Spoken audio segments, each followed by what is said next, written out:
February 24, 2025, figure4only.com/wrestlingobserver.com. We got a lot of news to get into here today, including, Dave, the death of Eric Priest. Yeah, Eric Priest. He was a Midwest wrestler. He was, I think he was in Arizona, visiting some people, and died in a motorcycle accident. Really sad story. He was 50 years old, and he was around like early mid 2000s. Even into the early 2010s. In that, the just basically the Chicago area, but the whole Midwest area. Trained a lot of guys. Eric Priest, the underwear model, was his nickname and everything. And I just saw, just like minutes ago, a sad thing about, they started GoFundMe. He didn't have insurance. He's got a son in high school, 50 years old. So, very sad story. A lot of people really liked him. He was a mentor to a lot of people. And, didn't get big breaks in the business or anything like that. Wrestled mostly on the independent scene. He did do some TVs for WWE, and TNA and Ring of Honor over the years. Is a name that I was aware of, but more, again, like he was one of the original AAW stars. When they started up, and he was actually when the AWA World Heavyweight Champion when the Vern Gagne AWA folded. Dale Gagner, who was a promoter who did indie shows in the Minneapolis area, basically took the AWA name. He didn't buy it or anything like that, but it had folded, and changed his name to Dale Gagne and tried to act like he was a relative of the Gagne family and used that. And Eric Priest, for a while there, was his world champion. Eventually, many years later, WWE bought Vern's, IP, so Dale could no longer use the AWA name. But it's the same AWA title that they ended up, going to one of the Japanese promotions. I think Zero One actually got the AWA title from Dale Gagner, and later on, and they used Carino, I know, held it, I believe, and a lot of guys, Shinjiro Otani held it, but Eric Priest was one of the first, one of Dale Gagner's first so-called AWA champions. Well, all the best to the friends and family. And as noted, GoFundMe is out there right now if you want to head up there and check it out. We'll have a link to that soon. I actually have to find it here, but should be easy to find. Eric Priest GoFundMe. So, sad story. Yeah, really sad story. Something like that happens. I mean, out of nowhere, it wasn't like he was sick or anything like that. So the McMahon attorney, John Laurinaitis, WWE, all have responded to the Janelle Grant amended lawsuit, all stating, again, that this should go to arbitration. Yeah, they had the deadline until Friday to respond, and then they did. And the biggest argument, this is more from the McMahon attorneys, basically, it was weird because their big argument is that the amended lawsuit, they which added a whole bunch of new stuff. Their argument was she should not have done this, adding the new stuff, because all that stuff was there when they first filed, so why didn't they put it in at first? And, the attorneys there, and also the idea that why did they wait so long to do it? And the argument was that they were looking to, what was the deal? It was supposed to be their response to the call for arbitration. Instead, they refiled the lawsuit with a whole lot of new points in there. And the thing is, and they claim that because of the basically with the agreement between the SEC and Vince McMahon, where Vince was fined, that was new evidence, and it showed, that played into the suit. They're arguing that settlement, which was didn't play into the suit. Now it was related to the suit, of course. That's not an argument, because the the reason he was fined by the SEC for basically not doing honest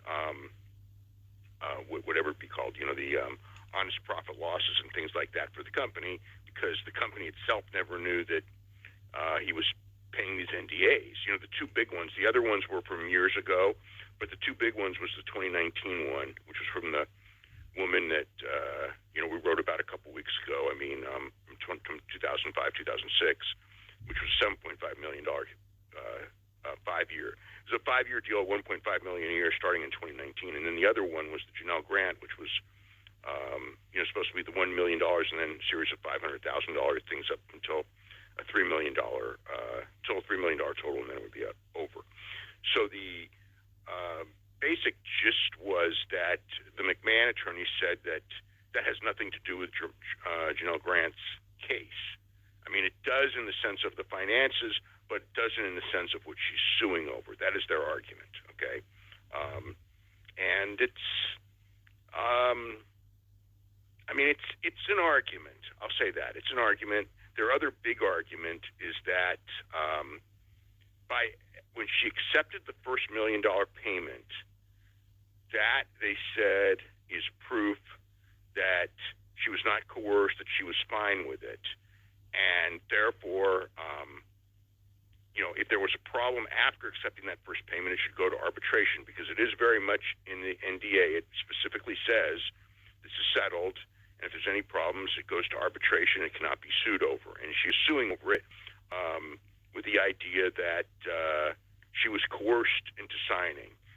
And I mean, the thing is, with the new lawsuit, one of the key things in the new lawsuit was the phone message from Vince that they transcribed, and the argument that she was coerced into settling, based on Vince's comments on her answering machine that were transcribed. I mean, it was at best heavy duty pressure. She did negotiate back and forth. Her lawyer that they actually got for her, that Carlton Coker got for her, her lawyer thought that they were basically, she shouldn't have signed it. It was too one-sided. But she did, because she felt that she says she felt that she was pressured to sign it. But their claim is that because she took the $1 million payoff and has not returned the $1 million to Vince McMahon, that she has accepted this. Of course, they didn't stop payment. But the idea is if they stop payment, then it needs to go to arbitration. So that's kind of where it stands. I felt that trying to argue that these new points should have been there from the start. Things happened, like that very point I just brought up. It became more germane after their attempt to move it to arbitration, because it was a stronger thing that they have to now argue why she was coerced. So that really actually should have been added. Now, some of the other stuff, each thing is different. Perhaps it all should have been there at the start, but I don't know that, when you do your answering, sometimes you're going to have new stuff in there, and they did. The one thing that, they haven't done that, I thought that they would try to do is essentially, try to, because one of the claims, this is the one that's the interesting one, or one of the ones that's the interesting one, is the whole thing that he used her to make the Lesnar deal. And, when I read that the first time, I was like, I don't know that I buy this. I mean, I don't know that it's not true, but, my gut is that Brock is not going to mix business with pleasure. And Brock, at that point in his career, also was not going back to UFC, even though he probably implied that he might. I mean, when this thing was all going down, Brock was already in his, 2020. So Brock's like 42 years old now, almost 43 at this point. So he's really not going back to fight at that point in time. But I mean, would Brock use that for leverage? Of course he would. But would Vince like send someone to like have sex with him to lure him, back? Which is kind of how the lawsuit tried to describe it. And I was like, I mean, it's possible, but I'm not sure I'm buying that. But they've never really done anything to refute that. Like I thought that they would have like stuff regarding the Lesnar thing, where they would, basically have some sort of evidence of something, that just debunked that, which they haven't had at all. And the fact that they really haven't done anything to debunk anything, their whole defense has really been at this point, it needs to go to arbitration. And I know Vince, the whole thing, his whole big thing has always been that, for his own reputation, that we have to get her in discovery and we have to prove her wrong and prove that everything's a lie and that these techs aren't telling the complete truth because they're eliminating things. And, we've had a year of this and we haven't seen any of it. So it's just an interesting thing. I mean, we'll see how it all turns out. The almost every motion, they have a female judge, and I don't know if that's germane or not. It might be. It might make her sympathetic to Janelle Grant. But in everything, both the prior judge and the current judge, when it's come down to a ruling, everyone has gone in favor of the Grant side. So it will be interesting. But it's up to the judge now. I mean, they've both given their arguments regarding the NDA, and that's the key right now. If the judge believes that the NDA should be enforced, it's got to go to arbitration.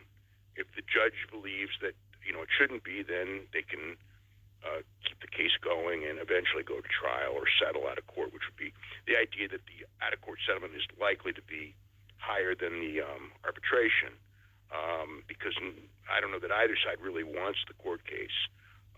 It'd be quite the case. I mean, it'd be major. It'd be a lot of stuff that would come out if if that case were to go, and there'd be a lot of very interesting testimony. I just, in these cases they rarely go to trial, but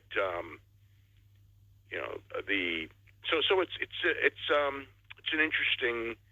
I mean, it's going to be an interesting ruling because I don't know. I don't know the fact that she didn't return the $1 million or accepted the original $1 million is strong enough proof. But at the same time, the other side's the one that really has to have the real strong proof or this real strong argument, because the wording in the settlement is not ambiguous at all. I mean, the wording in the settlement is we both agree to a settlement, and this goes to arbitration if there's any problems with it, including Vince failing to pay. That's just something that would go to arbitration. So that's kind of where it stands. It has to be that the judge feels that this is an extreme case. It's a really bad situation, and she was coerced, and there is, that phone message transcription is strong enough on its own to where there's enough doubt, I think, that there was certainly heavy pressure put on her to settle right away. I mean, he was talking about the time limit, that Jerry won't lie, and then it'll come out, and then, the whole world's going to know, and I could get kicked out of my company and all that. I mean, that phone message is right there. So that's kind of where it stands. And still no timeline as to when this judge will make a ruling. No. She can do that. She can do that when, this is one of those judge things where they do it when they do. I mean, it's like in the Kung Lee case. I mean, it took years. That's why that case went 10 years, because the judge was sitting on that ruling for years and years and years. And the minute that he made the key ruling that everyone was waiting for, then, both sides kind of, like UFC had to settle at that point for a lot of money. And that's what happened. 20% of the fighters have not claimed their money. That doesn't surprise me. Yeah. I mean, some probably are just absolutely ignorant that anything happened. There's probably some who think somehow it wins them brownie points from UFC, which doesn't, by the way. I mean, the UFC has told everyone, settle. It's not going to be held against you. But I don't know how much like the different fighters that have not claimed it. It's kind of funny too, because even if you say, like, let's say that I was a former UFC fighter and I thought, okay, well, maybe they'd let me fight again someday if I didn't claim my share. The fact of the matter is, UFC is paying out that money one way or the other. If I don't claim it, Tom's just getting another $84 or whatever. Yeah, that's what's going to happen. Exactly. Yes. The other fighters are going to get. But here's the thing: this case is for people who fought through 2017. There's not. I mean, there's definitely some, fighters that were around in 2017 that are still on the UFC roster, but it's not that many. I mean, the vast majority are retired from fighting or long gone from UFC. I mean, most of the names that we... Yeah, but even if you're a current fighter, it's the same deal. It's like the money's going out one way or the other.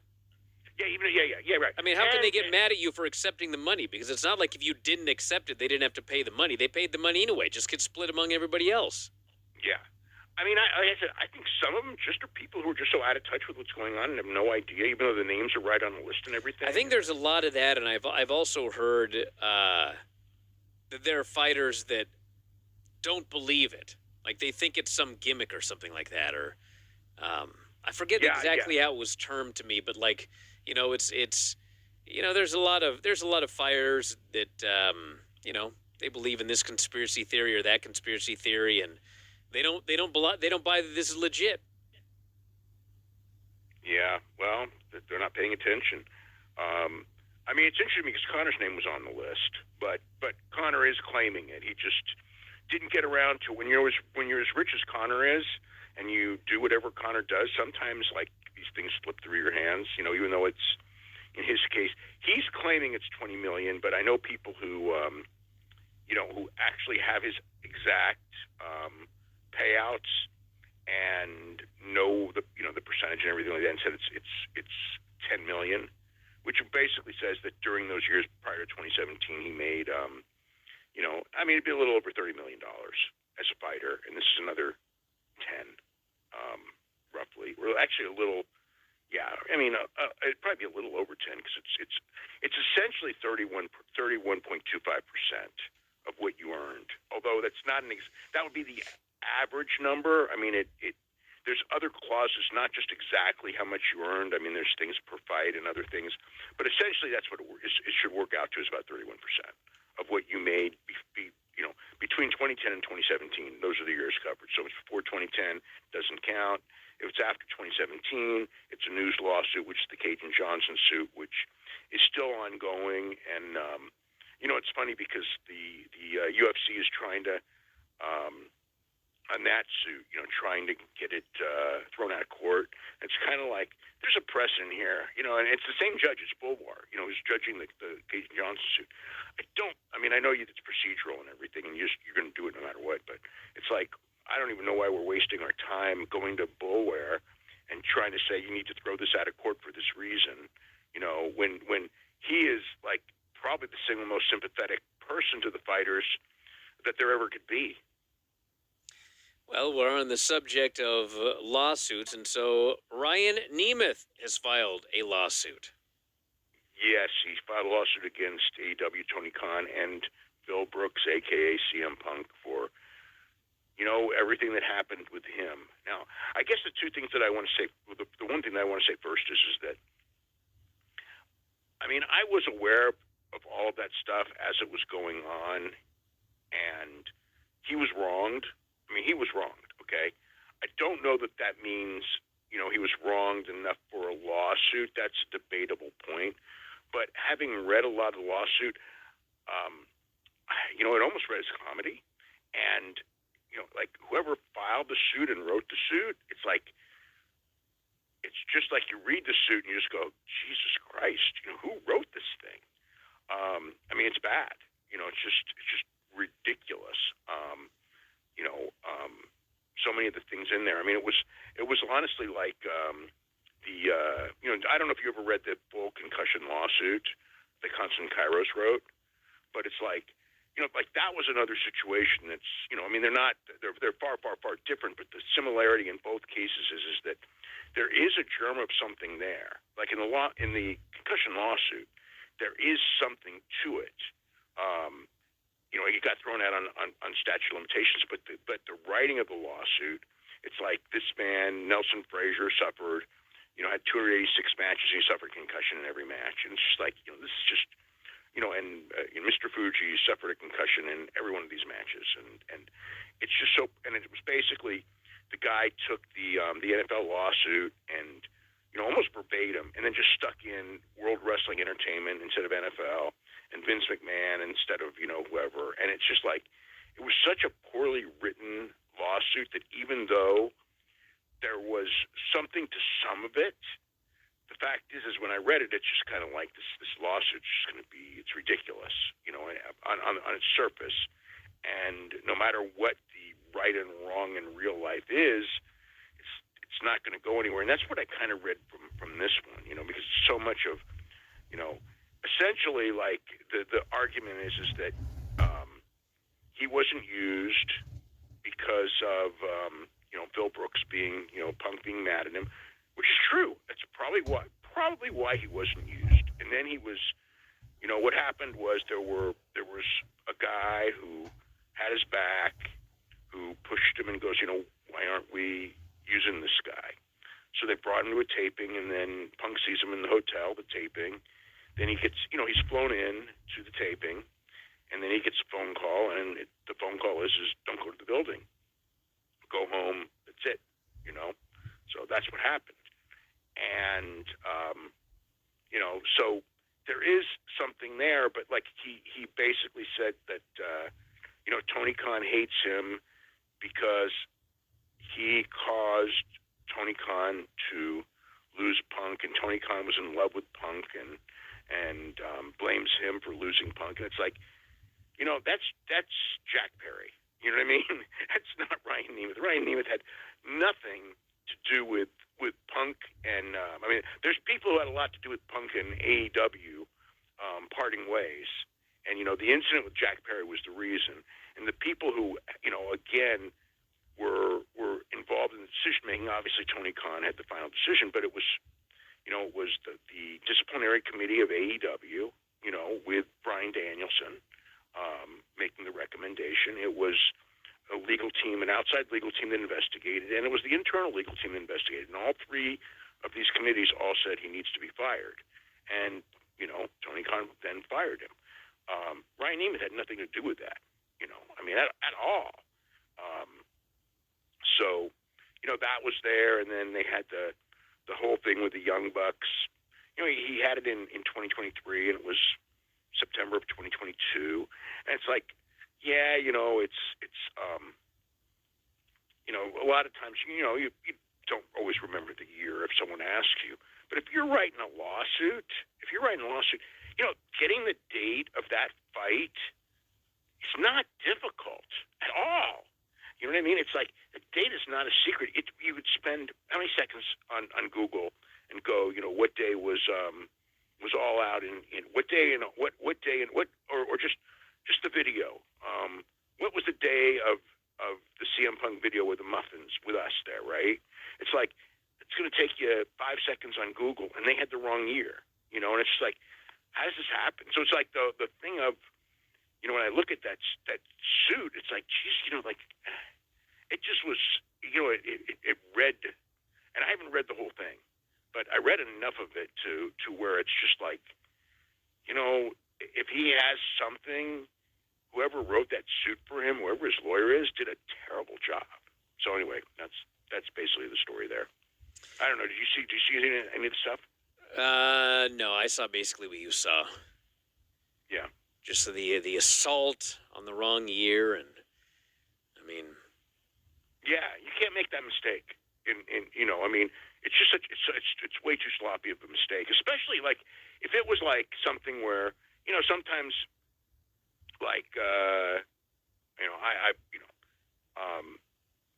I'm writing a story about something for somebody tomorrow, and I actually don't know the year of a certain incident. I'm going to look it up, but I may not have it because it's a different story. It was in the early '60s, and it might be 1964, and it might be 1962. Okay, these dates are 60 years ago, and no one's going to know. And the people, all the two people involved who would know, probably wouldn't even remember the year either because it's over 60 years ago. And even if they did, the fact is they both passed away years ago. One of them many, many years ago, and one of them a couple of years ago.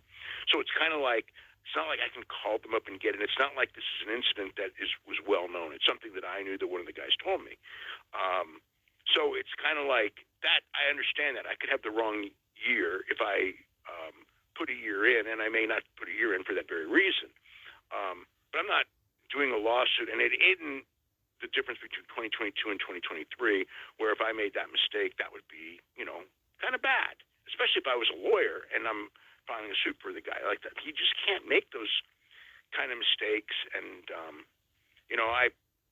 mean, like I said, Ryan Nemeth was wronged in this whole thing.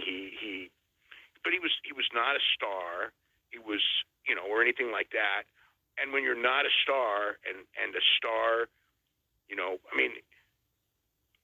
he is certainly not the first guy who was a marginal or below marginal guy in a company who somehow had a run-in with a star, and they decided not to book him because he was never a major star to begin with. And I'm not, again, that's sort of being hard on him, but it was unfair to him.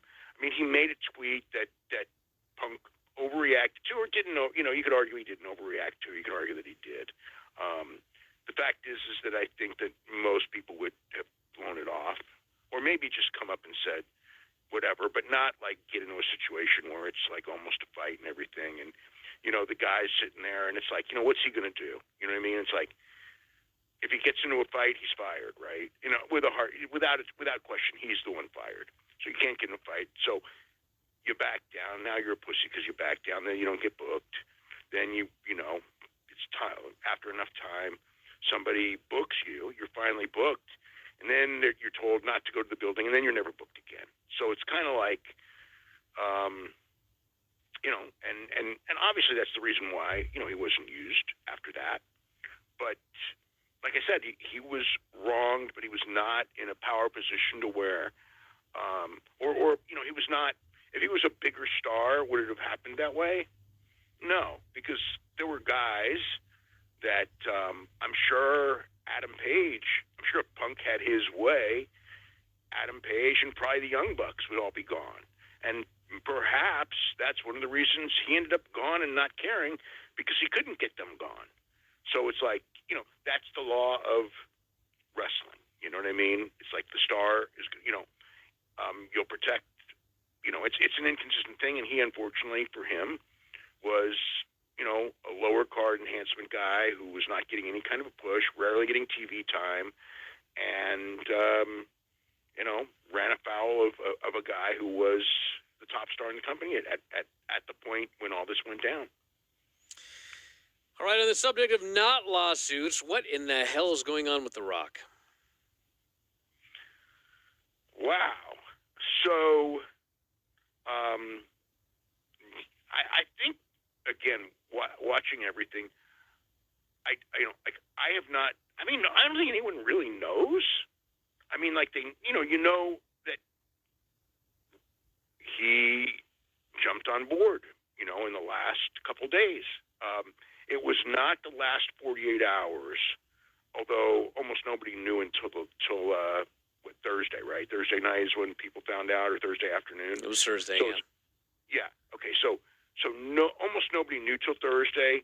Obviously, this goes back a couple of days before, but only a couple of days. And he went to Nick Khan and whatever it was. Maybe part of it is just I mean, ticket sales for Toronto were not bad, but they're not great. They're not as good as I think they expected. So now he's going to be there.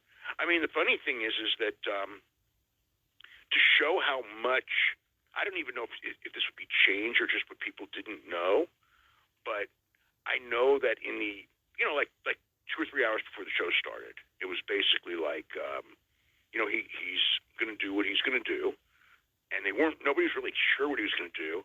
And then when it's over, I think people are even less sure, because I have no idea what he was going to do, other than, like, I guess the idea is that he's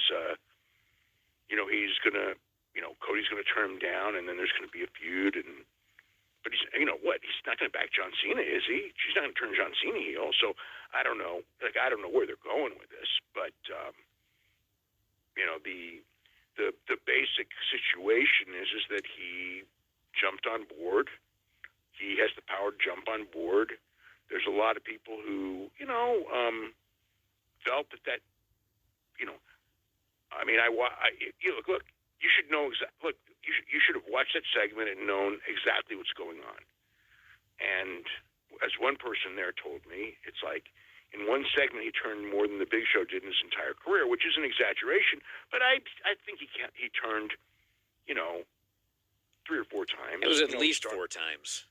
Yeah, I mean, he put over the crowd, then he buried the crowd, then he put over the crowd, then he told him not to sing, then he put over the crowd, then he called him trailer park trash, then he put over the crowd, and he called some lady, someone had syphilis or whatever. Yeah. I was like, are you a baby face? Are you a heel? What are you doing? And what do you want? What are you talking about? You want his soul. And then when it's over, he does a press conference and says, well, you know, this doesn't, we can do stories that don't have to lead to a match. I was like, what?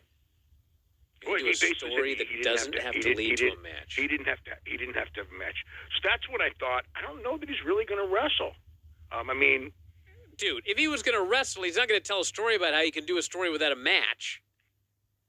Yeah, but it's pretty clear he's not wrestling. But he's coming back to be a manager? Well, I mean, I got the impression he was coming back to be Mr. McMahon and try to make Cody Rhodes a Steve Austin. Well, yeah, but McMahon and Austin had matches. Ultimately. Well, ultimately he could too. You know, I mean, I would trust that he would do a better job in a match than Vince McMahon did. And Vince was also on the show every single week. True. And he has other things. He got other things in life to do. Just signed for a new movie. But it's WrestleMania season. You know, he could be around, like, you know, building up to Mania. I mean, at the end of the day, like, I always figure, the one thing I always figured is that the day of the show, he's showing up. You know, the question was always, is he going to do a match with Cody? And that's what all the thing was, because, you know, look, that was the idea. I mean, that's 100% the idea. People's Belt. He didn't have the People's Belt with him also, which is interesting, because, you know, the last time he did. So he's dropped, you know, but like when he was on the Netflix thing, right?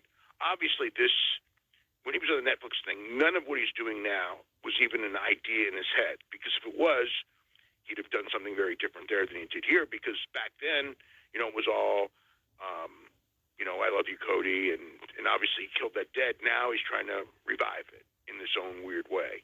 You know, it's not, and it doesn't appear that it's going to be anything with Roman Reigns, although I suppose, you know, yeah, I mean, I didn't get the impression he was going to wrestle from what he said at the press conference, but who knows? That press conference, was that the weirdest press conference ever? It's like, oh, what do you eat on your cheat day? It's like, I mean, I thought some of the questions, like at some of the WWE press conferences, and AEW ones too, don't get me wrong, some questions are unbelievable. You know what I mean? It's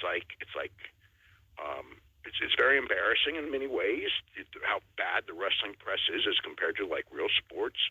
But what do you eat on your cheat day? You know what I mean? I mean, was that weird or what? Now all the people who like that guy who asked that question are going to be, you know, whatever, getting mad at me. But come on. You know, it's like, I know no one's going to ask a real question, and I'm sure he was shielded from him anyway. You know, it's not like they called a press conference and let people know. I mean, like, they told me, God, what was it? 2 hours before the show started. Oh, by the way, this press conference at 11 tonight. It's like, oh, can I make it to New Orleans by now? You know, I mean, obviously, you know, but I mean, and in truth, I don't think they even knew until the last minute anyway. You know, it's not like I'm saying that, like, oh, they've had this thing planned, but they didn't want to let any press know. I really believe that they didn't know themselves, and how they rounded up some people. I guess. Well, I saw that they had announced it earlier than an hour before the show. I saw in the afternoon they had stated that there will be a press conference after the show. I forget what time it was, but No, it was well, I don't know if it was an hour, but it was only I could look it up, but it was only a couple hours because you got to remember that even though we watch it at 8, that show starts at 5, and it was in the afternoon. So if it's 3 o'clock, that's still only 2 hours, and it wasn't. It was there were rumors in the early afternoon, and that's when I asked, and then they got back to me, and it's like yes, but that was before the announcement was made, but it was, and even then it was only a couple of hours before the show. This would have been.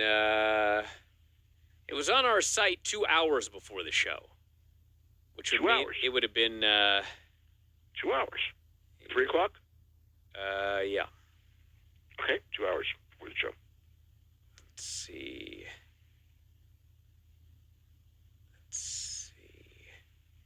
I'm looking at his.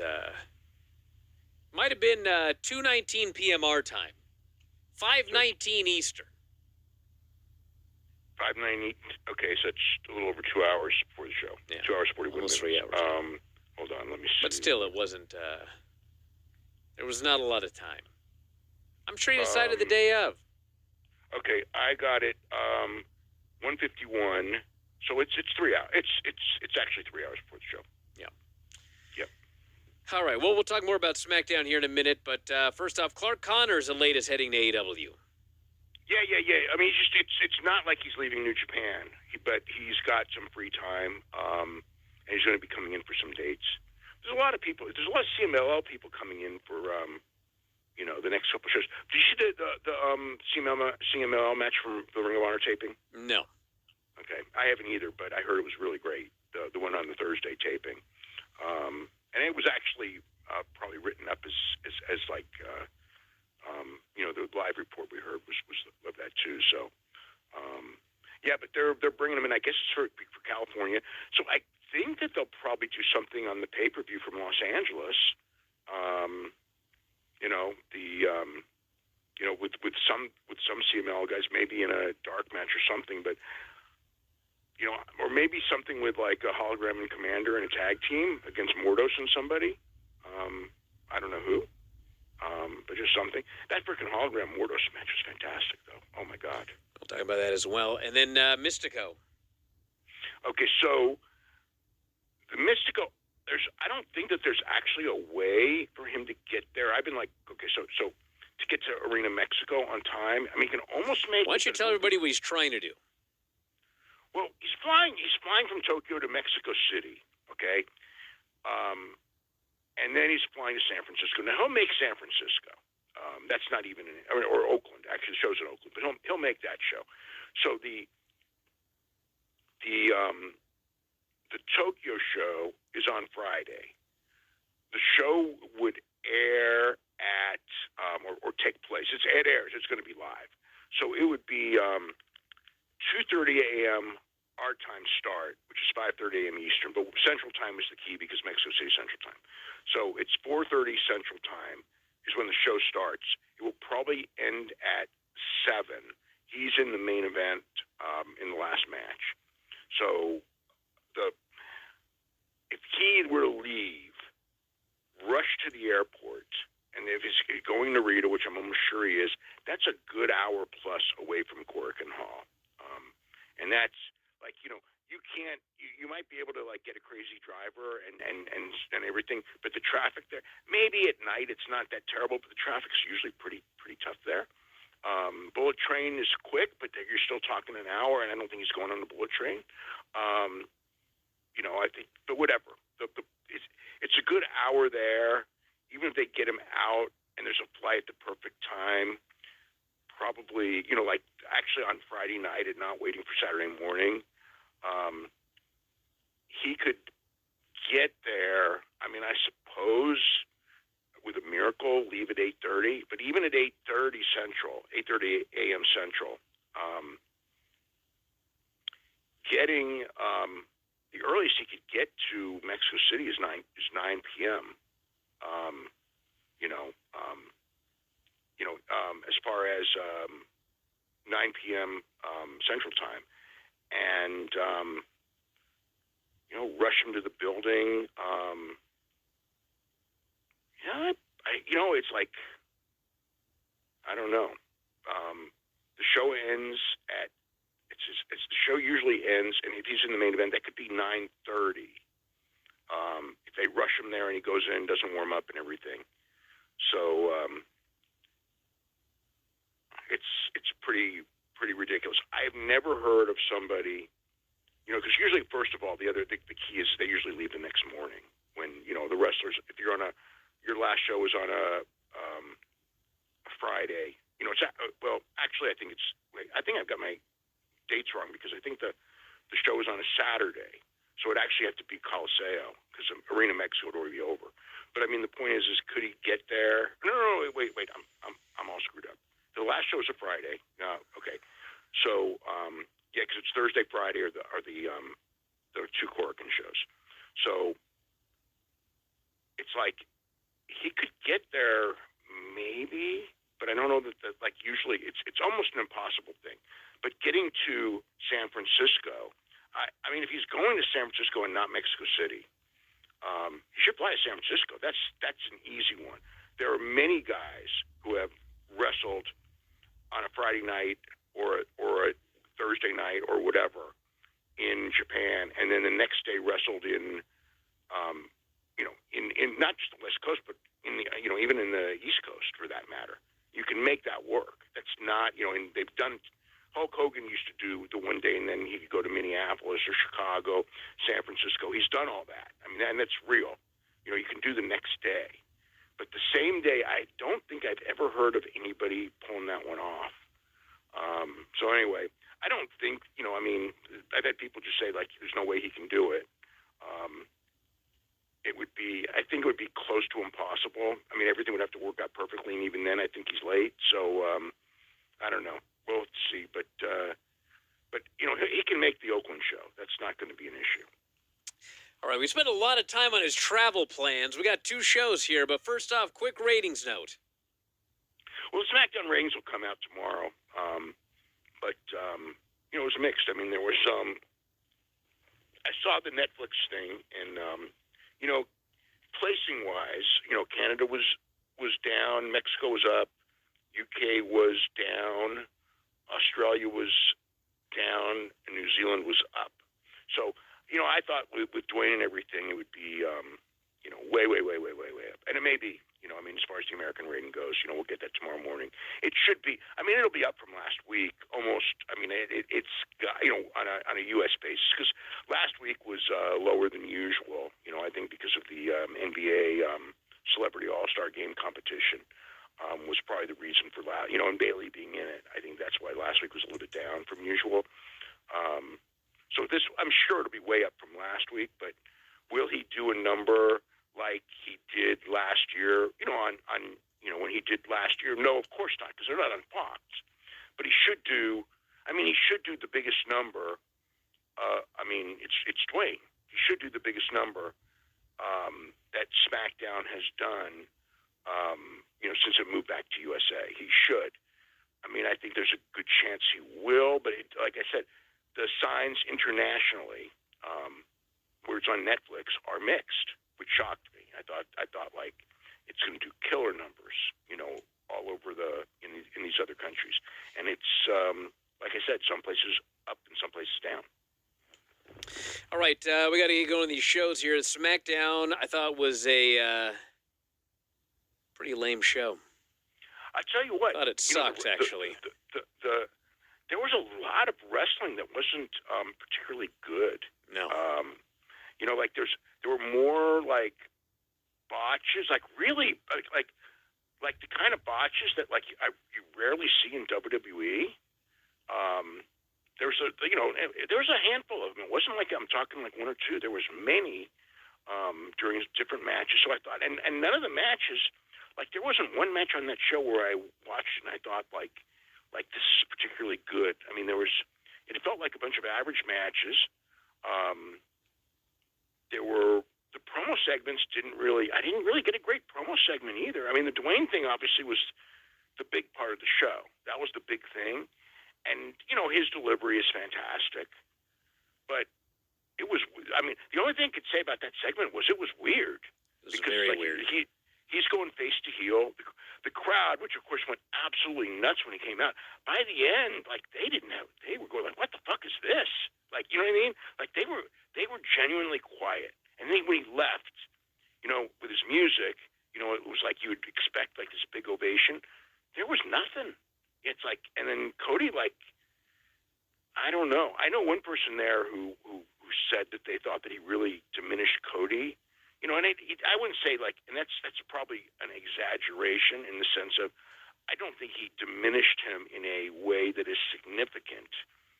But I don't think that it helped Cody any by being in the ring with Dwayne in that segment either. You're supposed to do the rub and making him as big as Dwayne and all that.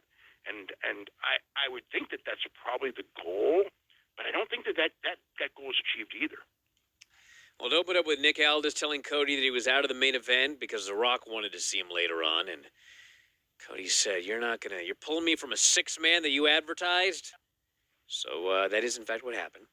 Then we had Drew McIntyre and Jimmy Uso, which had the upset finish of Jimmy Uso as they went back and forth, countering an Alabama slam and pinning Drew McIntyre. So then Drew, they got a guy not in the chamber pinning the guy in the chamber, and then Drew just beat his ass afterwards, destroyed the guy. He left, security came, then he came back and hit the Claymore, No, actually, he destroyed him, and he pummeled him, and he beat him from the mount, and he ran him into the post, and then they came down. Right. And then he broke free, and he went back, and he killed him again. Yeah. So just totally destroyed this guy. I don't even know what the point of Jimmy winning was. He just got murdered. But that's what happened. Maybe that was the whole idea, is that he was just going to get murdered, so let's give him a win. Solo arrived and met with Tom and Jacob told him, Tom and I have been running this show, so you're teaming with me tonight. And Solo said he'd go talk to Aldis. Then we had an insufferably long and terrible segment where Truth meets with Carmelo Hayes. He's being all nutty. He can't tell who's who. Miz shows up. We then get Miz and Carmelo Hayes as a tag team now against Truth and LA Knight, who Truth thinks is actually called Louisiana Knight.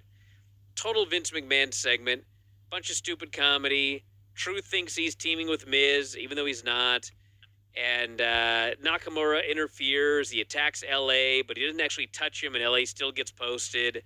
Miz and Mello hit their combo finish and win. And then that didn't look good either. And then they're smiling at each other. So apparently Miz and Carmelo Hayes are a tag team. So Carmelo Hayes is dead in the water at this point. A tag team with the Miz. As far as being serious, yeah. I mean, that's like a total comedy underneath thing, yeah. This segment was brutal. Absolutely brutal. Yeah. Match wasn't good either. There was a lot of this was one of those matches where they tried some tilt-a-whirl with LA Knight and Miz the LA Knight spot, right? Oh my God! Don't call it the LA Knight spot. He did everything in his power to muscle this guy through a tilt-a-whirl, and Miz could not do this tilt-a-whirl, and LA just dropped the guy. It's like, I'm dropping you. Then we had Tiffany coming out for a promo. So the thing with her is, she's a babyface, but nobody knows it. And they did not react to anything she was doing. Well, because she's a babyface, but it's exactly like when Charlotte does this. She's trying to do the same Tiffy time gimmick that got her over as a heel, but now she's a babyface. So, like, she's got heel delivery, and the fans don't know how to react to this. She's cutting a promo on Charlotte, and then Nia and Candice come out, and led to a match, Tiffany and Candice. Well, the match was already yes, advertised. But they had the interview segment first. So then we had this match. But the thing is she did not get any reaction at all. No, and it was not a good promo at all. And also, when Nia came out, well, the other thing too is, now we talk about Vince. This segment felt like a Vince McMahon segment in the sense of Nia's promo was using all the buzzwords. Like, I'm listening to her talk, and it's like, nobody talks like that in real life, which is not like that was the hallmark of WWE a couple of years ago. Is like these writers script things, and it's ridiculous. Well, dude, it wasn't even Nia. The Tiffany promo, she said that at the Chamber, her and Trish were going to make sure that, quote, the unstoppable force came to a definitive end. Right, which nobody would ever say. What in the fuck was that line? Yeah, well, it's a line scripted. The thing was, is they're both Nia Jax and Tiffany Stratton are reading or reciting lines that they would never say, and so they're basically acting, and they're not actors, or actresses. Neither of them are. And it was, both. I was just like, this is like old WWE. This is like bad, So yeah, Nia's out there. I don't remember what she was saying, but it was. Something about like the, oh God, that phrase they always use for WrestleMania, not where the lights are brightest, but something, one of those things, the granddad or whatever. And I'm just listening, but the way she's giving the line, it's like she's not saying it sincerely. She's reciting dialogue that she's memorized. It was the promo back and the whole thing back and forth. This was bad. The match itself was. The match was fine, but it's a 3-hour show, so we had a 7-minute match that went 15 minutes. It just kept going and going through a commercial. And finally, she hit the PME for the win. And then Nia goes after Tiffany. Trish runs down. They double-team both of them. They stack them up, and then Nia does the lightest annihilator in the history of wrestling because she did not want to squish Trish Stratus. Well, the thing is she jumped in the air, landed on her feet, and then sat down slowly as opposed to, what she Yeah, she didn't want to hurt Trish. Yeah. Well, which, if that's the case, don't do the move then. There's got to be another thing you can do. Just headbutt her and let it go, right? Anything. It's so terrible. Yeah. And then Charlotte did the most cartoonish, overdramatic pointing at the WrestleMania sign you've ever seen. Oh, yeah. Yeah. Yeah. Just bad stuff. Just bad stuff. Yes. Priest met with Cody, and they had a brief deal, and then Strowman came up, and they're going to handle business in the main event, they said. Byron interviews Naomi and Bianca about the footage, and Naomi once again says, no, I don't believe Liv and Raquel are responsible. I know they did it. And Byron said this Monday guys had a chance at revenge, and Bianca said, we're ready for this match. So they plan to take him out on Monday and then head to Elimination Chamber. We had an Alexa Bliss video package. Apparently she's going to be spooky again, which is another Vince McMahon thing, which I don't need. Yeah, I watched that, and I just thought that. I think the whole thing is that she's joining the Wyatts, who, by the way, did disappear. They have vanished completely. Yes. Yeah. And Miz doesn't even talk about him. No. Naomi and Bianca came out. They were going to do a singles match, but they were jumped by Liv and Raquel. They were beaten up, and clearly we needed a room for The Rock, so there was no match here. Yeah. Yep. And we had this Rock promo, and from the moment they hit his music until this ended, it was 27 minutes. 27 minutes. And after 27 minutes, all we got out of this was The Rock wants Cody to be his champion. Mm-hmm. He doesn't want the championship. He says, I want your soul. He says he will give Cody everything he's ever wanted, and he wants an answer at the Elimination Chamber. Now, even Vince McMahon, who was incompetent, at least when he did storylines like this, he made up some bullshit story like Big Show had a strip mall that he invested in that went out of business and now he was poor and so he needed money. Rock's out here saying, like, I'll give you everything you want, Cody. And like, everything he wants. Cody's the WWE champion. He's got a wife and family. He's rich. Like, it didn't even make any sense. It's like, you're going to give him everything he wants? He has everything he wants. Well, plus, doesn't it downgrade your company when you're world champion? When you're saying that your world champion is like, you know what I mean? But he didn't say that. That's the problem. The audience is listening to this going, why would Cody want everything like he has everything? He is it would be one thing if they did this a year ago before he won the title, like after he'd been beaten by Roman Reigns and he was trying to fight for the title again. That'd be one thing. But like, he's been champion for a year. You know, he's the top guy in the company. He's always got his nice suits and his watch and everything. He's rich. Like, what are you talking about? You're going to, like, turn his life around. What? You're going to give more Instagram followers? That was, like, the one thing he mentioned.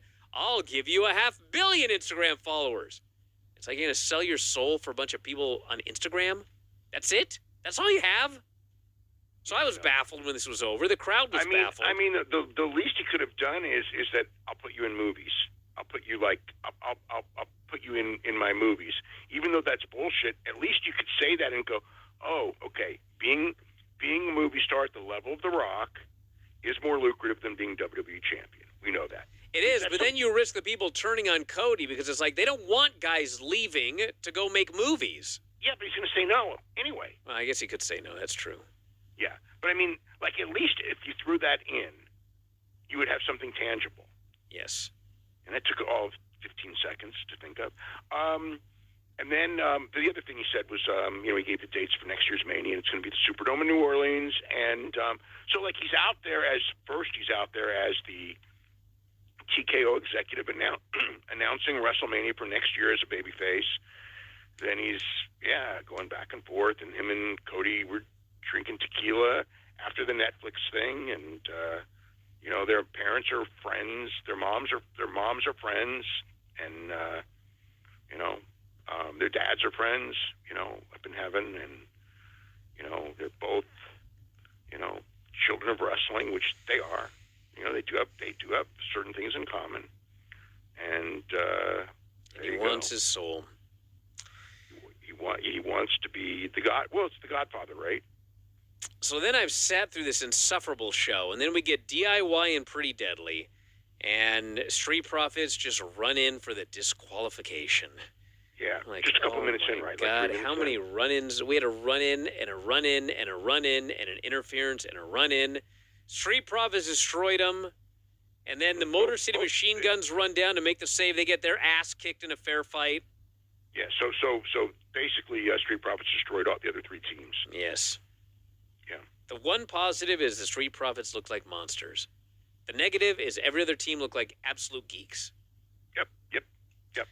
And we have Kevin Owens. This was actually the best thing on the show. Kevin Owens did a promo, unsanctioned match with Sammy at the pay-per-view, and he has snuck into Sammy's house, and he's just... No, he was outside his door. It looked like he was inside, but regardless. All of this is Sammy's fault. You're trying to end my career. This would hurt my family. It's despicable. What are you going to do when you can't provide for your family? You're selfish. You're going to make me do this to you. It's all your fault. Excellent promo. Mm-hmm. And then we had Priest and Strowman versus Fatu and Solo. And sure as shit, somebody interfered, as always, Tama Tonga. And ends up with Braun taking out Jacob and Tom outside. Priest pulled the strap down south of heaven on Solo and pinned him. And I don't know, man. This show was over, and I just felt like blooms off the rose. Like, this did not feel like a hot company. That is over. It was. Dave, it's funny. Let me ask you a question. Because what on this show feels like they're building to something big now? The bloodline has vanished. But look. The company is super hot right now. They had on Monday, they felt super hot. This was a situation. I mean, the matches, like pretty much none of the matches had great heat at all. And none of the matches didn't have great heat. There was like nothing good on the show. It's like, the Kevin Owens interview was good. Yeah, for a match we've seen 600 times. Yeah, but still. What are we building towards? They got an unsanctioned match on Saturday. They got a big show on Saturday. I'm talking like, Dave, what are we building towards that like feels hot? Like, man, this company is going to be on fire with this feud. What do we got? It felt like nothing on this show.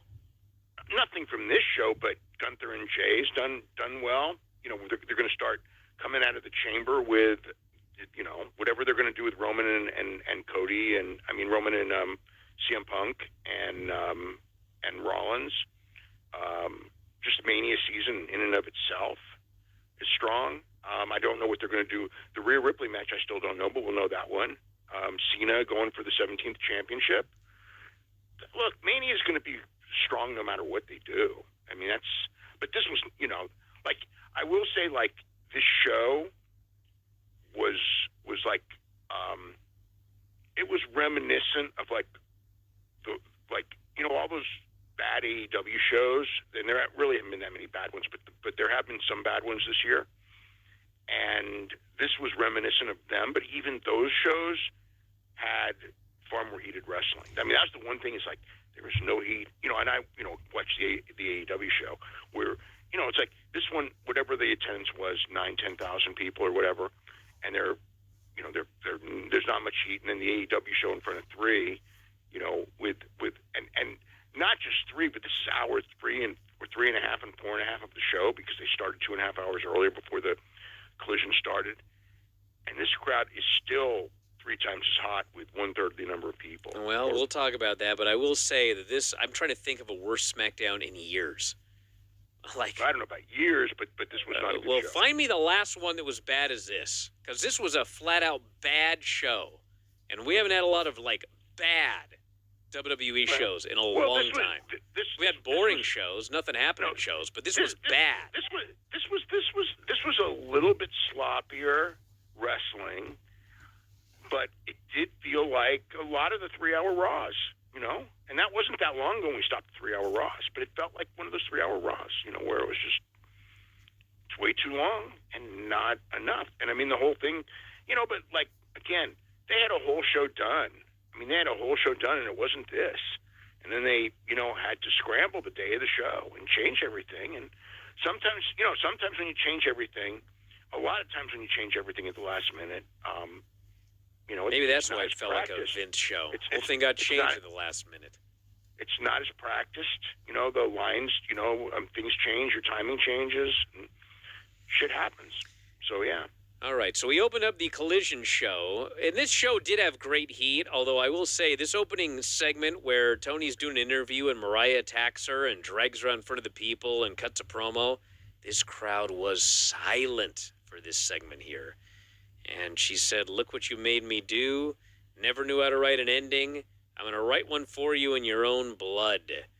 And this thing ended, and I thought this was the first of the 3rd and 4th hours. This show could be a disaster. But the fans got right into it. For the Beast, Mortos, and Hologram, they had an awesome match. We had Lucha chants, Beast chants, Fight Forever chants, all sorts of big moves. And finally, at the end, sunset flip off a powerbomb attempt. Hologram pinned him. And they actually peaked about a minute earlier when they did a springboard, top rope, crucifix bomb, which was an awesome move.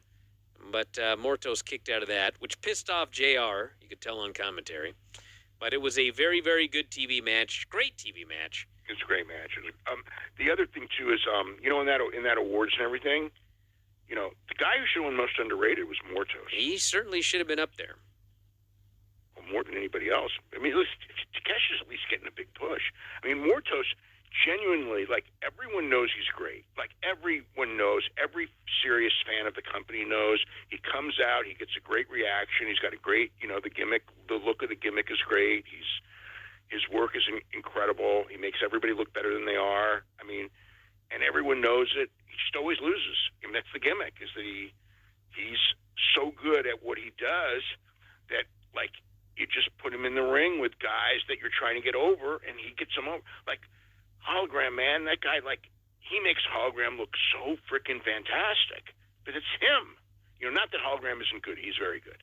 But Mortos, makes him look like, like whatever. He's the guy. The one thing with him is that, like, a lot of guys, like, if they job, and it's like you try to revive them, it's like it's difficult. I would tell you that if you made Mortos like a champion, like Continental or TNT or any of them, immediately, because everyone knows how good he is. Yes. It would work. Like a lot of guys, it's like, oh God, they've jobbed him for so long, it's going to take a while. With him, I think that all they have to do is give him like 3 wins, and a championship, and he'll be like over like crazy. And give him a good feud. Like I don't want to say he's bulletproof, but it's like these jobs are not the kiss of death for him because he's that good. But I mean, they do need to start doing something with this guy. He's just too good to be sitting there just, and again, how many times can you have Hologram and, Bandito beat him over and over again? You know what I mean? They need new opponents too. You can't keep doing the same thing over and over. In a Harley interview where she vowed not to stop until everyone felt the wrath. So she's going to be feuding with Deonna Purrazzo. Deonna Purrazzo and Ty Valkyrie. She did a great promo. The crowd was very into her. Like at that point in the show, I was like, man, this is like a great show. I just thought like when she came out, like the crowd was really into her far more than they should have been, except she's, one of the few people in the company who's like, I don't want to say few, because I actually like sat like earlier today and was on the phone with somebody whose name I shouldn't say, but anyway, there's a lot of directions they could go booking wise. Like sometimes, like when a company's dead, you just go, oh my god, I got no idea. How do you revive it? It's like there's like so many things that they could do because they really have a lot of talent right now. I don't know if they're going to do any of them, and they can't do all of them because all of them are contradict and walk all over each other. But there's like so many different directions that they could do with the championship. They got like a lot of viable champions right now, and Harley's one of them. It's like in the sense of it's like she's hot right now. So hopefully, it's tough because it's like I don't know what they're building towards. I mean, like right now she's strong enough to where she could just work with Deonna and Taya for a couple of weeks and it won't kill her. But in the long run, if she keeps working with them, then she becomes, that Thunder Rosa level, and that's not a good thing. We had Gabe Kidd versus the Butcher, which was an excellent match. Just a showcase for Gabe Kidd. He pounded the hell out of this guy. They actually pounded the hell out of each other. The Butcher got some good licks in, too. And then he pile drove him, pinned him, and the crowd reacted to this guy like, who's this Gabe Kidd? He's awesome. So that's good. But he's another one. Like, again, I know he's basically a New Japan guy and everything, but I like the idea of him coming in, a couple times a year as a special guest attraction because he's got that feeling of wildness and unpredictability and sort of dangerous that very few people in wrestling have. So I would love for them to build to another match with Kenny Omega this year. Put it on U.S. soil, and whatever. There's a lot of, but he's a pretty viable guy. I thought this was really well done. Yeah. We had Fletcher accepting the challenge for the match at Revolution with Ospreay. And we had Julia Hart versus Queen Aminata, which Julia won with an octopus hold. They also beat the shit out of each other. Not in a good way, because Julia's face is all cut up. She's got a cut by her eye. She's got a cut by her cheek. Let's hit each other in safe places, not hard in unsafe places. Yeah. Aminata's got something, though.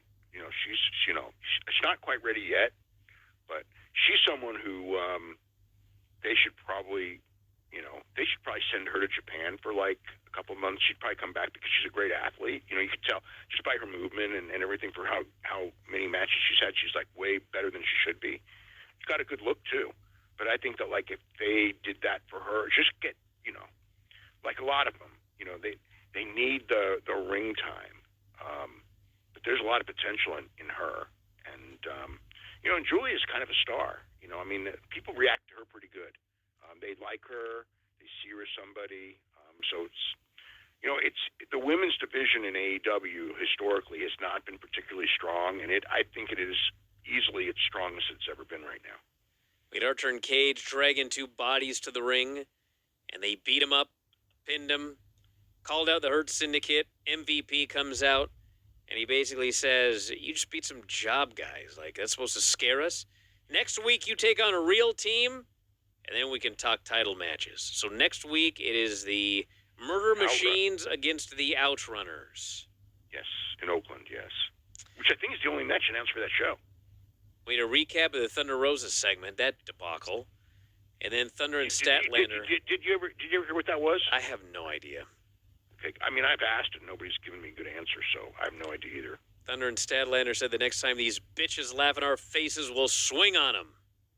So they're trying to turn it into an angle now that they laugh. They are trying to turn that thing into an angle. But it's like, you know what? They did laugh in your faces and you didn't swing at them. That's why it looked so bad. You just stood there. Yep. Claudio Wheeler and Pac versus Daddy Magic, Cool Hand, and Daniel Garcia for the trios titles.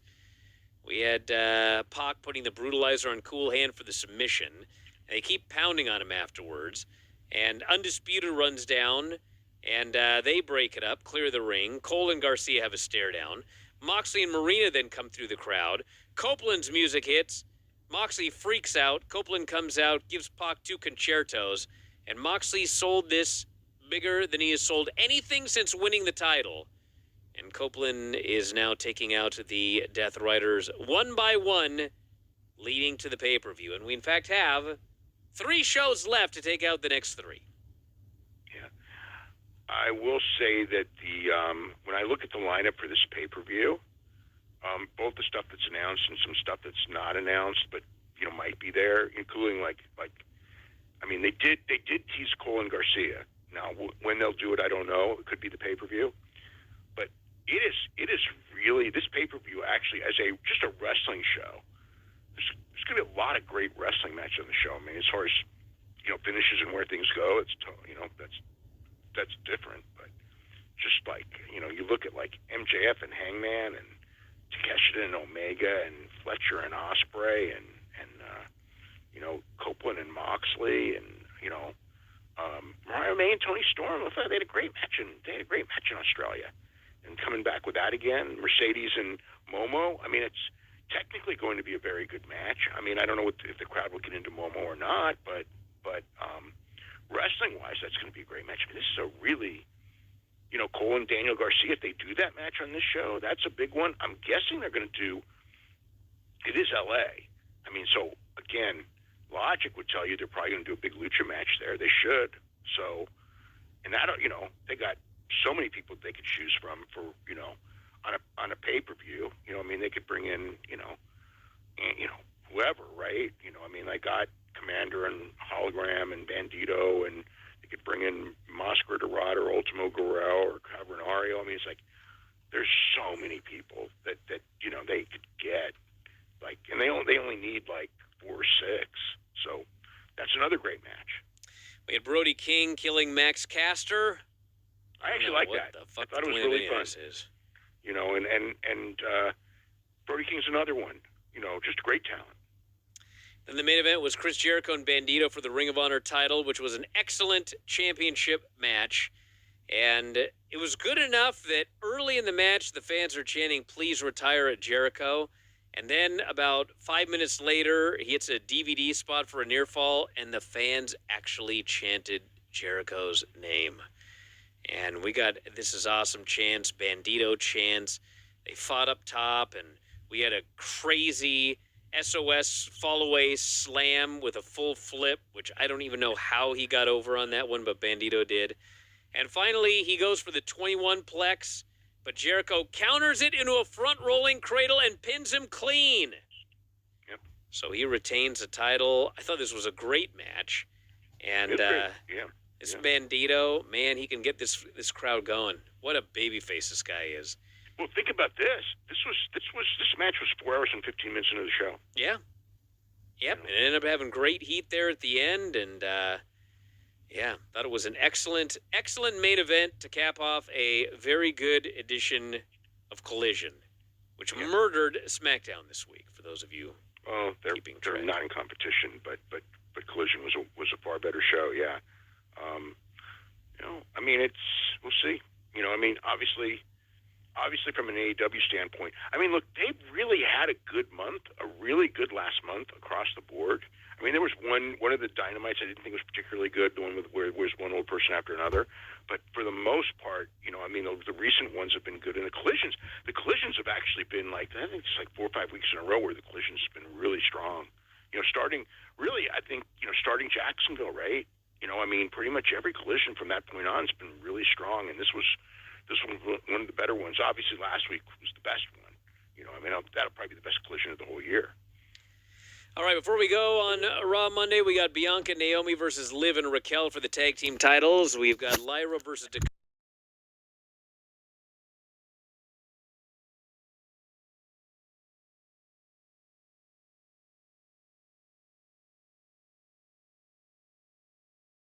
We watched WWE Elimination Chamber February 18th, 2023.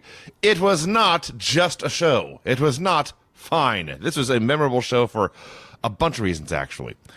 Although very few of them are in the opener. We had the Women's Elimination Chamber match. I actually thought this was a good chamber match for the women. I thought it was fine and utterly forgettable until Asuka got in at the very end, and then it got cranked up several notches. Well, yeah, Asuka's fantastic, and she largely carried the entire match, but... Well, yeah, but she was the last one in, and she did great, and so when it was over, you remember it being like a good match. At the end of the day, that's what matters. It doesn't matter if it was a horrible match, which it wasn't, but if it's a horrible match for half of it, and then the second half is awesome, and you remember it being awesome, then it was awesome. Fair enough. And it's certainly better than if she had, for example, started and then been eliminated halfway through. That would have been much worse. Even if the rest of the match is exactly the same, that would have made things much worse.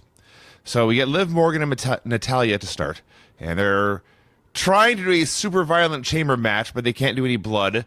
So they're throwing each other into the cage a lot, throwing each other into the pot a lot, sticking heads through the links in the cage because the gaps are very big to choke each other. Raquel Rodriguez is in there. Now, I watched Raquel when she was Raquel Gonzalez in NXT for years, and in that promotion, she almost always wrestled in like leather pants and like a sports bra top or a halter top, whatever you want to call it. Now she has a multicolored superhero suit like everyone else in the company, and aside from the fact she's still the biggest, strongest woman there, she does look like everyone else, which is kind of a negative. I will say the upside... Before you go on, I just have to say something about costumes and everything else. There's a lot of awesome things about WWE nowadays, and whatever you think about the main event of this show, as we're going to talk about, they did a great job building to Roman Reigns and Sami Zayn in Montreal. They've done a great job with Cody. There's a lot of things that have greatly improved since they got rid of Vince McMahon, but there's a couple of things that, believe it or not, were way better a little while ago. One of them is certain costuming, as you noted, like Raquel has gone from, whatever to just, wearing the same clothes everyone else wears. The big one to me is the music. Yeah. What in the fuck is going on with this fucking music? Like, at least, thank God above, they kept Sami Zayn's old music, because they're changing everybody's music. And I bring it up here, not only because of your comment about Raquel, but Asuka. What the fuck is up with this new Asuka music? This song sucks. Her old song was fucking great. And somebody decided, we're going to get all of these old songs that were cool, and we're going to change them and make them significantly less cool. And a lot of them are like, Tyler Bate. Remember Tyler Bate's old music? Mm-hmm. Dude, his old music was awesome. And it's not like they gave him a totally new song. What they did was literally give him an elevator music version of his old song. Exactly. It's like kind of like his old song, but it's a really shitty version of the actual old song. It's like, fuck. What is happening here? I mean, yeah, maybe it's a copyright issue or whatever, but whoever the fuck is taking over the music making, with all due respect, it sucks. They all sound the same. There's nothing special. None of the songs stick out except Seth's, which is funny because his music actually sucks. It's like, it's almost nothing happened in music, but because it's so easy, the fans have decided they like to sing it, and so now they sing his song. But if the fans didn't sing his song, it's a nothing happening generic song. So anyway, I hate the music. I think it sucks. And Roman stands out. But, Johnny Gargano, they fucking changed his music to some shitty version of it. I don't like this new music. Well, I don't like her new gear, but I will say this. The one thing about this new gear is that her best physical feature is her broad, muscular back. It's why she comes out and does the big-ass lap pose. And this exposes more of her back, because you can see how muscular and strong she is. So that is a good thing. But on the whole, she stands out less than she did. So this is all more interesting than anything she actually does in this match. She comes in here, she throws people around for a while until Nikki Cross comes in.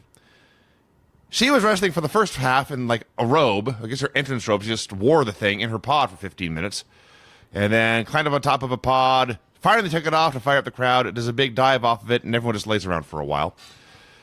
Carmella comes into the match. Apparently her marriage to Corey Graves is public knowledge now. I think last time I was watching, it was Yeah, it's been public knowledge for a while. it was hinted at, but now they're just openly talking about it.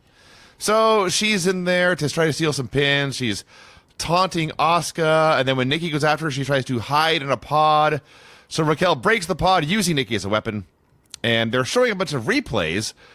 And Raquel pins Nikki. Nobody's quite sure if it was a pin. Nobody's quite sure how it happened. Everyone was very confused. The production of the show was a severe step back from what I've seen recently. And this is one of them. They did finally show a replay. It was just like a power slam or something. But, no, it was even that. She threw her into the pod to break it and get Carmella out, and then just rolled her into the ring and pinned her. Big spot where Raquel's conveniently waiting on the top rope or the middle rope forever, so Liv can do a sunset flip off a pod.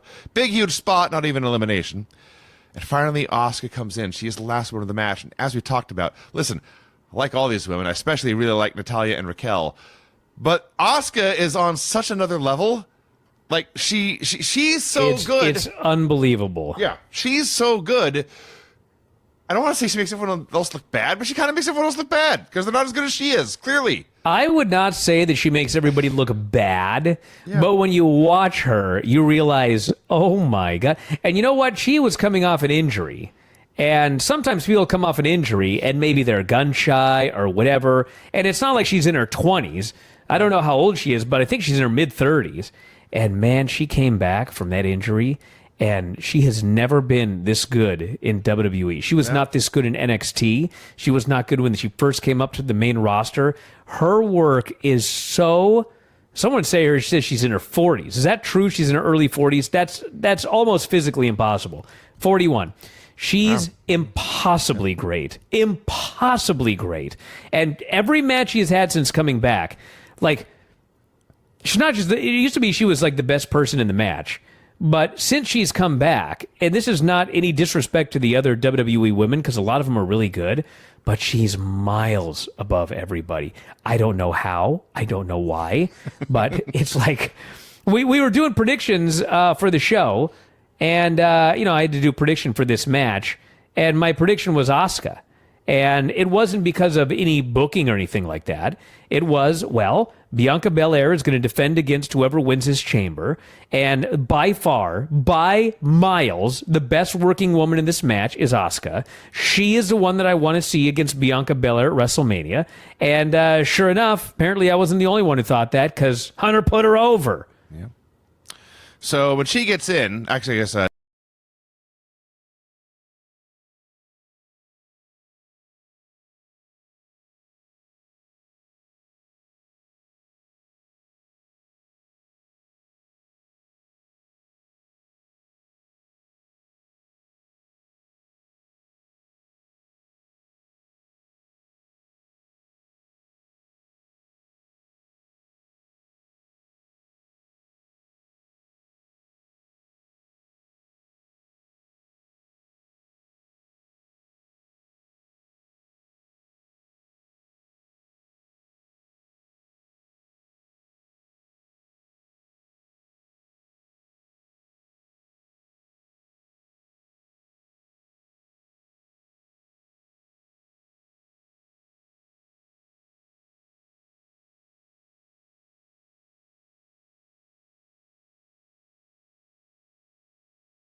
Dickie had been eliminated, but you mentioned how it's best that she was in at the end as opposed to the beginning, but all I could think was this would have been so much better if she had just been the first or second or third woman in for the entire time.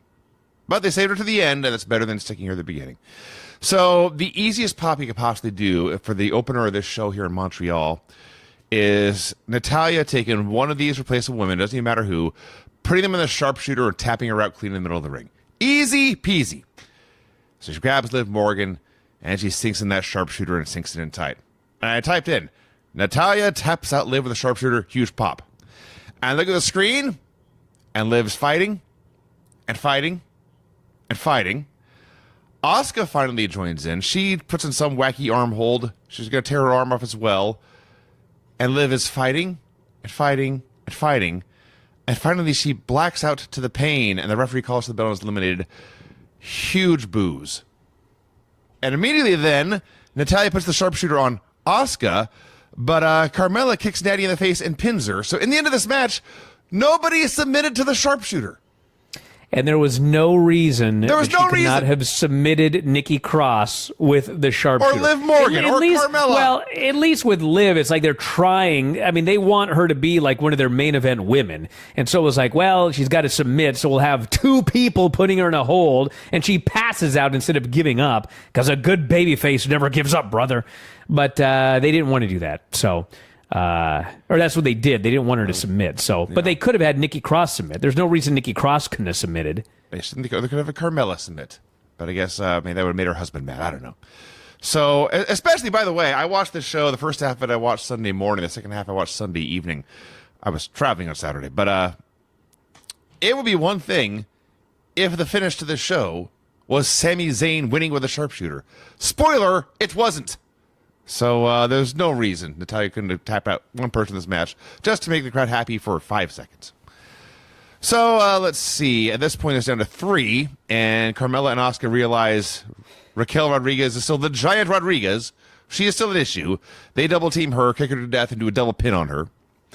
And now it's down to Carmella and Asuka, with the winner facing Bianca Belair, probably in one of the main events of WrestleMania. Gee, I wonder who will win. There are points in this last few minutes. Have you ever seen Ibushi or Omega wrestling like the blow-up doll, the wrestling dummy in Japan? It honestly looked like that. Asuka was wrestling herself at points here. And it was awesome. And she quickly won with the submission. I thought this match was, however long it was, 15 minutes or so of mediocrity, which is fine. 15 minutes? I think it went longer than that. But until Asuka got in. I see, okay. Yeah, and once Asuka got in there, it was very, very, very good. So Asuka wins. She points to the sign, elevated the entire match by sheer force of will. Asuka rules. That was a very, very good opener by the end. Yep, I thought it was, I would go as far as say very good, largely because of Asuka in the last few minutes, but I thought it was well put together. I thought that everyone largely, there were no obvious botched spots that I can recall in this match.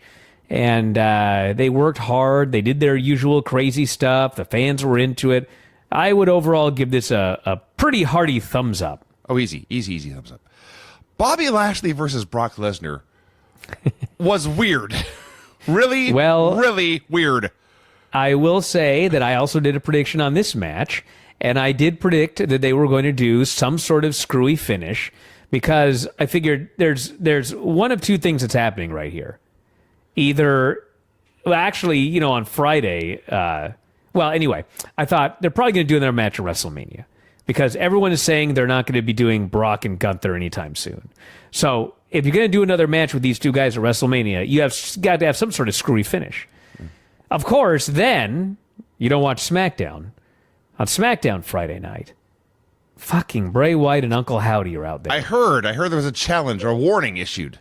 And Bray Wyatt was out there to say, whoever survives in this Brock Lesnar Bobby Lashley match, I can't remember what he said, because my brain kind of shut off at that point. Like, right. What the fuck?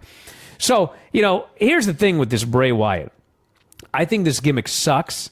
I think the matches are largely always stupid, okay? People like the guy, they buy his gimmicks or whatever, but it doesn't do anything for me. With that said, Brock fucking Lesnar against The Fiend Not even or the Fiend. Uncle Howdy, Uncle Howdy. or Brock both. Selling for a puppet. It's like one of those things where I can't fathom it. It would be like, I can't, I mean, I was so, like, I gotta see this. And I think we actually are gonna see it at some point because they've teased it. But I figured, that if these guys are wrestling at Mania, which I presume they are, they've got to do some sort of screwy finish. And they did. But until that point, I thought they had an excellent 4 minute and 30 seconds. I love the 4.5 minutes we got. But It was weird in that, all right, so was this just a Montreal reaction, or is Bobby Lashley the heel and Brock Lesnar the babyface? Bobby Lashley is now a heel. Okay. Because that's what I thought. But when you watch this, there is almost nothing they could have done to make Brock Lesnar any more hateable, but it all failed. It didn't matter what they did to him. The crowd loved him and hated Lashley anyway. So Corey Graves had a great line here where he summarized. Well, old Brock he's a Canadian now. You see, that is true. He's a Saskatchewanian. I had not considered that. He is a and local... a Sasquatch. I'll tell him you said that. He is a. Regardless, yes, he was the local hero on the show, as it turns out.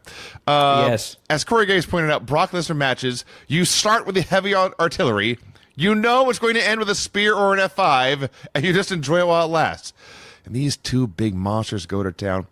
I was thinking about this. Brock Lesnar, maybe Undertaker. I think Brock Lesnar is like the closest thing we've seen to Andre the Giant since Andre the Giant. And that he's a physical freak with a different aura than you get from anyone else. And in that respect, Bobby Lashley would be the parallel to Big John Studd, who was a very, very big man in his own right until you see him next to Andre. Bobby Lashley is a huge, huge man. And he's in there with Brock Lesnar, and he looks like a junior. He's so much smaller. But he's not small. And they're throwing each other around. It is heavy artillery, as promised. Dude, Brock was big in this match. He was gigantic. Yes. And yeah, even next to Lashley was like, this is a big dude. So there's F5s, there's spears, there's suplexes, there's repeated tries at the hurt lock. And finally, Lashley gets this hurt lock in, the full Nelson. He's got the hooks in, he's got his hands clamped. It's a deep full Nelson. And here's Brock Lesnar, former NC2A champion, former UFC champion. He knows his way around the mat. He knows how to escape all these holds. Until today, he can escape. He's trapped. He knows it. So he takes the easy way out and hits a nut shot for the DQ. Brock Lesnar pussed out. That's what happened in the show. Crowd loved it. Crowd goes crazy. Well, he did cheat. I was thinking about this just now, and when it comes to finishes, and I don't know what they're going to do WrestleMania. They're probably going to have these two, blokes wrestle each other, whatever. But I just came up with a new idea that I think is better than their idea, and that is that Brock should have been in the hurt lock, and then he powers and breaks free. And then he switches and he goes behind old Lashley. And he grabs him and he does a big German suplex. And they're both down. And the referee counts, but both of their shoulders are down. And so is a double pin. Okay? Yeah. So you do the double pin. And, the referee, he raised this guy's hand. And then another referee comes out and goes, no. And he raised the other guy's hand. And then, they start arguing back and forth about whoever won the match. And then the fucking lights go out. And they play that fucking song, and out comes Bray and Uncle Howdy. Oh, God. And they put a beat down on Brock and Bobby Lashley. And, you can do whatever you're going to do. And then you announce for WrestleMania, it is Brock Lesnar and Bobby Lashley against Bray Wyatt and Uncle Howdy. Brother, that's a fucking match. I don't care what you think about I don't care what you think about Bray. I don't think I care about the storyline or the matches. I want to see Brock Lesnar and Bobby Lashley against Bray Wyatt and Uncle Howdy at WrestleMania. Well, that is a fucking dream match. The nicest thing I can say about it is that would be something new. Yes! It would absolutely be new. So after Brock pusses out here, Sometimes you're asleep and you have a dream and you wake up and you're like, what the fuck? That's what this match is, dude. That's what this match is. You fucked us out in the main event in Montreal. At least give us something. Brock Lesnar and Bobby Lashley against Bray Wyatt and Uncle Howdy in a fucking tag team match at WrestleMania. So Brock takes the coward's way out here, takes the cheap DQ because he can't out-wrestle Bobby Lashley. Then he lays out the ref like it's the ref's fault he was beaten. Crowd loves this. Then he takes takes Lashley, who was laid out with an illegal move, and F5s on the table. Crowd loves this. And Brock is leaving the conquering hero after losing, cheating, whining, and bitching. Essentially, I should say pouting. He did not bitch, but he's definitely pouting. He was a sore loser, and the crowd just loves him. It was so bizarre. Well, yeah, I mean, it was because of the fucking carnage. I mean, dude, this guy is just like, you can try to make him a heel or whatever, but this guy is a natural babyface. Fans want to see wanton violence and destruction. You're going to get it every time this guy comes out. He gave it to them. That referee, I don't think was supposed to take that second F5. I think Brock just saw that poor bloke lying there, and he was like, you're going to get it too, brother. And he gave him the F5 onto the rubble, and fans just were like, man, I don't give a shit what happened. We saw violence here. And they did. I love this. It was a stupid finish. It was tremendous fun. It was silly. Yes, that's the point. It was fun. Yes. I don't usually comment on the in-between match stuff because I'm usually trying to fast forward on the Peacock app on the Xfinity box. It's not always easy, but I caught this Seth Rollins as the Joker bit for WrestleMania Goes Hollywood. This was perfect. Seth as the Joker is like, Sting tried to be a Joker for years. It sucked. There's somebody else. Penta has the Joker gear, but he's just Penta. Seth Rollins as the Joker makes total sense. So I enjoyed that.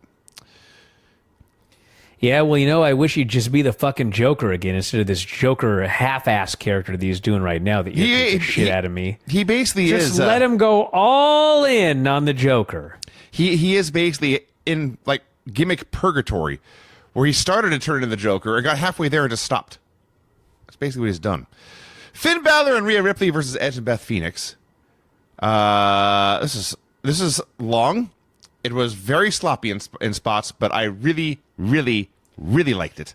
You want to know why? Because Rhea Ripley and Beth Phoenix decided we're going to go out there and we're going to try to top Brock Lesnar and Bobby Lashley. I had the same thought. We're going to go out there and we're going to show you how to beat the shit out of each other. I liked Brock and Bobby, but I think Beth and Rhea did Haas Warfare better than they did.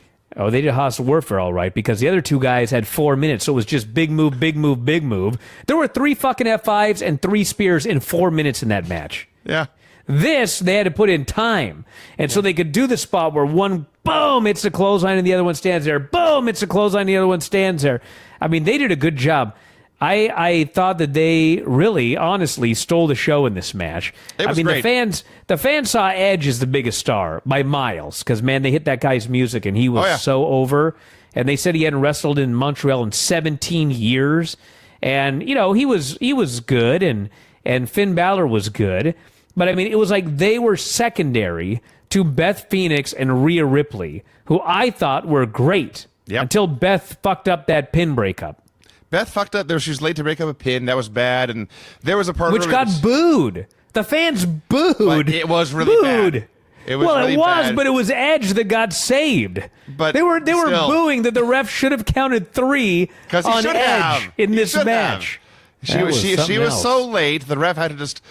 He goes 1 and 2, and he goes to count 3 and like waves his hand at the mat for no reason because Edge's shoulders are down. Then Edge kicks out like 3.5, and then Beth shows up. That moment was very bad, if we're being honest. And there was another point when she was in there with Rhea, and it was early, and they just kept going. It didn't really matter, but somebody just completely forgot whatever they were doing, and they just stopped. Yeah, Rhea went to the ropes, and then Beth started running at her, and then she just. Got her when she got there. She just got her, and then they did more stuff. I mean, it was a botch, but they covered it up good enough. The broken pin was a much bigger deal, but and the heat segment was on Beth, and it's in theory, a mixed tag match, so it's supposed to only be women versus women and men versus men, which means once you get the heat on somebody, there are no tags until it's time for the comeback. So it's Rhea versus Beth for a long time, and it's really good. And they did a bit where Finn yanked Edge off the apron and took him out, so Beth couldn't tag out, so she made her own comeback for a while for a little hope spot. And then I love what they did to set up the real hot tag, because I forget exactly how it was, but Finn's in the ring. I think he's trying to distract the ref, or he's trying to help Rhea hit a double team, but he's in the ring illegally. But then Beth kicks Rhea into Finn, and they go bonk and they go down, and she goes and dives and hot tags Edge, and now Finn's already there to feed the comeback. That timing was great stuff. They go back and forth for a few minutes. There's a spot where the two dudes are fighting on the top rope, and the women come in and each picks up the dude and didn't just powerbomb him off the ropes, but picks him up and carries him around the ring for a while. Now, Beth had to carry Finn Balor. I think Finn was the smallest person in this match, including either woman. Rhea had to carry Edge, and Edge is a very lean man, but he's also 6'5". That's a lot of human being to cart around the ring and powerbomb him. That spot got over huge because it was so awesome. And eventually, they're teasing the concerto on Beth on the stairs, but she escapes that, lays out Rhea with a glam slam on the floor. Rhea sold that great. And Edge runs wild, hits the execution on Finn, takes out Dominic. I didn't even mention Dominic yet. Dominic Mysterio, the only comparison I can make in this day and age is he's WWE's answer to Sammy Guevara, in that he's the most hated person in the match, that he's not in, and he's not doing anything. He's just standing on the floor, and the crowd shouting, F you, Dominic, over and over again. They hated him, and he wasn't even doing anything for most of the match. But at the end, Edge wipes him out with a tope. Yes, Edge.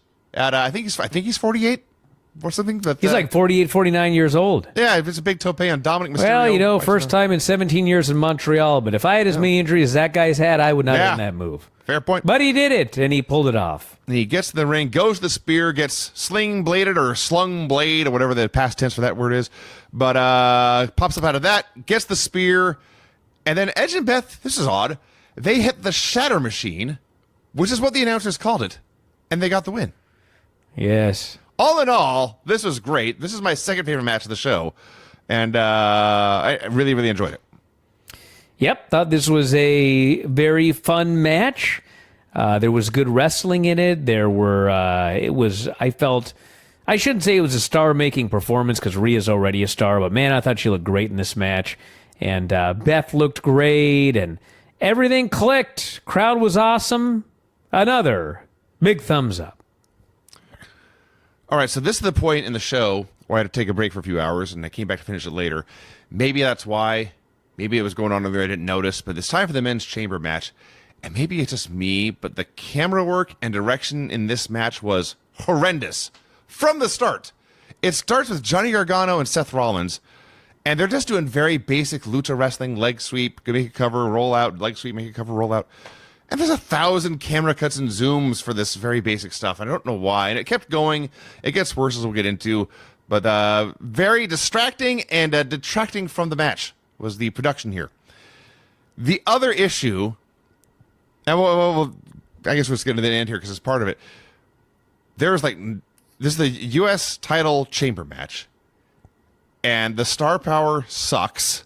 The U.S. belt came out of this looking very, very poor because you have Austin Theory, who's the champion, Seth Rollins, who is a total legit star, and then Johnny Gargano, Damian Priest, Bronson Reed, and Montez Ford.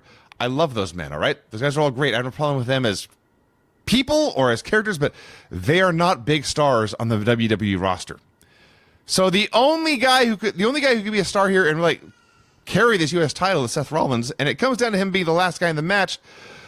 And then Logan Paul runs in to interfere and wipe him out, even though he obviously is facing, I don't know if it's announced yet, but we all know it's happening, Logan Paul versus Seth Rollins at Mania, which makes it come off like Logan actively does not want the U.S. title.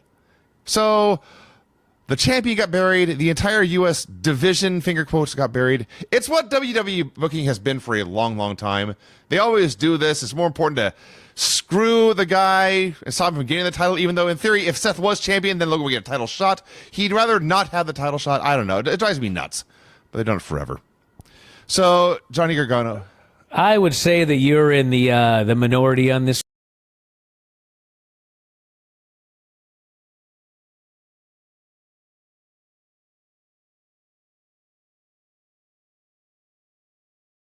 one here.